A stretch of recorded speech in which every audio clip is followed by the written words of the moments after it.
In 1963, a king came to this beach with a woman he loved, and they went skinny dipping.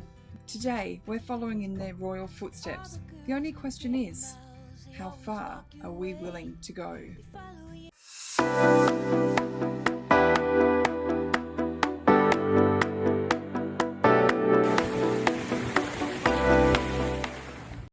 Well, Scotty, you've brought me to Love Island. Love Island, wow. Isn't really an island, but Not an island. they call it an island. Interesting.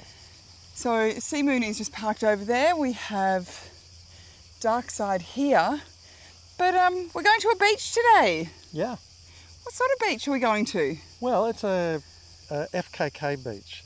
FKK. Yeah, do you know what that is? I'm not quite sure what that means. Well, I don't know what it stands for. It's like some sort of I'll put it up strange here. thing. Ah, yeah. Thank you. Good idea. Good idea. But yeah, we're going to it's a clothing optional beach. It's funny. Living on Sea Moon, we're used to the unknown. New anchorages, new harbours, new places. But somehow, leaving the comfort of our floating home and walking to a FKK beach feels completely different. There's a bit of nerves, a bit of self-consciousness, and a lot of questions. What are the rules?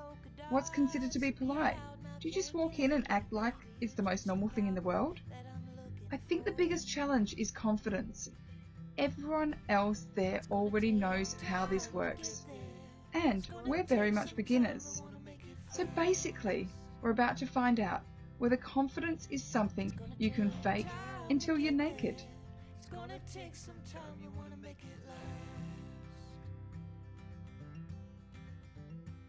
So, interestingly enough, King Edward VIII is famously, the reputation is that 90 years ago, nearly to the day, he came here and asked to swim nude. So yeah, he was with his girlfriend of the time, which was Mrs. Simpson, Mrs. Wallis Simpson, is that right? And who he would later abdicate the throne to marry. They came here to Croatia to Rab, to this very bay that, 90 years ago, almost to the day, as Sandy said, and they asked to swim, if it would be okay if they could go skinny dipping in the water, and they didn't know they were going to do this, but that started the formal,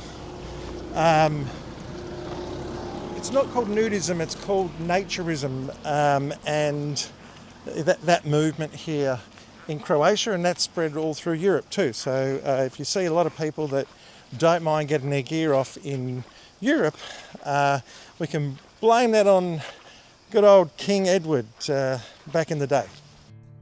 what happened here in 1936 was much bigger than just a royal skinny dip. Rab already had a naturalist tradition before Edward and Wallis arrived, but their visit gave it international attention. In fact, local sources traced organised naturalism on Rab back to the early 1930s, before the royal visit ever happened. What Edward and Wallis did was to make it fashionable, visible, and in a way respectable. Suddenly this little bay on Rab wasn't just a local curiosity, it became part of the story of the European naturalism. After the war, that reputation really grew. Across the Croatian coast, naturalist beaches, campsites and resorts started appearing, attracting visitors, particularly from Germany, Austria and other parts of Europe. Croatia eventually became one of the major centres of FKK tourism in Europe. So in some ways, that swim helped turn Rab from one beautiful Adriatic island into one of the most symbolic birthplaces of Mediterranean naturalism.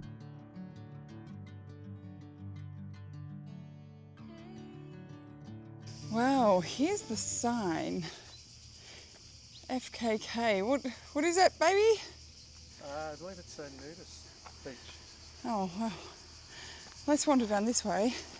If you are coming from the town, well, the big sign is a dead giveaway. But there's also, big sign. And there's a restaurant down here, so yeah. I think Scotty promised to buy me lunch today. Oh. Cool. No swim with. Well, I wish we could film more of this, but obviously we can't. So we may actually see you on the other side. Well, we have arrived at the FKK beach, and yeah, it's beautiful here. It's an actual resort, so there is pools, restaurants, plenty of shower facilities, toilet facilities. There's a waterfall, a slide. So yeah, plenty of entry and exit points into the sea. So it is absolutely lovely.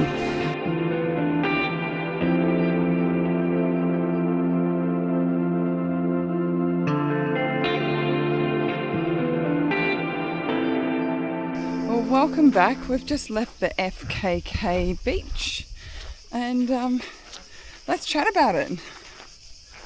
Yeah. So what were your impressions, Scotty? I thought it was great. Like, I have not got a lot of experience of FKK or nudist beaches.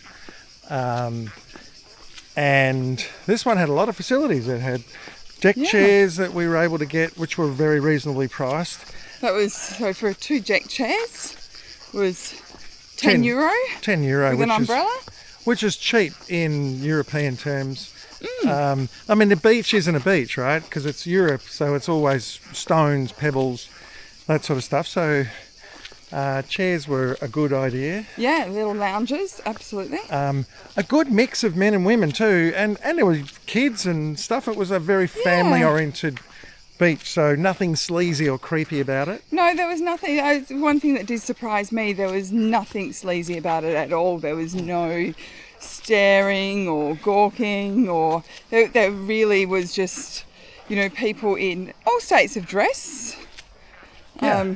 But the majority were naked. Yeah, so we did have a bite to eat.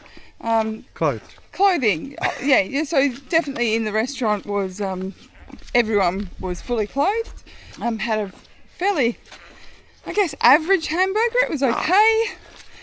And a beer. After yours, baby, they're all very average. I get wonderfully looked after from a food perspective, so restaurants always fall a little bit short. This was no exception, but I thought it was pretty good. Yeah. Nice cold beer. And not too expensive either. Like it was more of a resort than with a natural beach. But it had a swimming pool and other bits and pieces and some toys. So definitely, I mean, it was €5 each entry, and then €5 each for the chair. So €20 for the day, the whole day. For all the facilities they're giving you, I think that's great value. Yeah, toilet, showers, bar, restaurant. Everything. Pool, there was a water slide, there was a... for kids, not for adults. Yeah. Water slide. We think there was water toys. We weren't quite sure what the go with those were, the stand-up paddle boards. Lots of different people were using them, so we assumed that they were for people bought their everybody. own boards and blow-up dinghies and things, so it was difficult to tell what was provided, and there was very little information about what was included and what wasn't included. We had to go to the bar and ask them about, can we just sit on these chairs? And they said, well, that's going to be €5 each. I'm like, okay, here's the money. And they said, oh no, someone, the cabana boy will come around and get the money. So I'm like, oh, okay.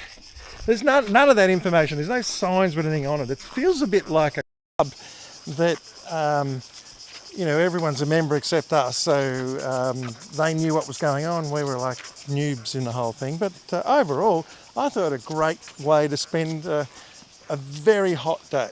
Yeah, so it's about 33 degrees now, so pretty warm here. Europe is in a bit of a heat wave at the moment, so nice to be able to jump into the ocean at a moment's notice. Now, as opposed to living on our boat where we could jump into the ocean at a moment's notice. But yeah, but something different, I guess. Something different, exactly. And actually, once the nerves disappeared, the whole thing felt surprisingly normal. Nobody was staring, nobody seemed bothered. People were swimming, sunbathing, chatting, reading, just with a little less laundry. Nearly 90 years after the king and the woman he loved made this beach so famous, it's still doing exactly what it did then, giving people a beautiful place to leave a few inhibitions behind. Sea Moon may have stayed safely in the harbour today, but that was definitely one of our more adventurous shore excursions. If you enjoyed coming along with us today, give this video a thumbs up and subscribe to Sailing Sea Moon and join us for our next adventure. And for those who are wondering whether we really followed in those royal footsteps, well, let's just say what happens at Kandarola stays at Kandarola. Won't you sing to me your name?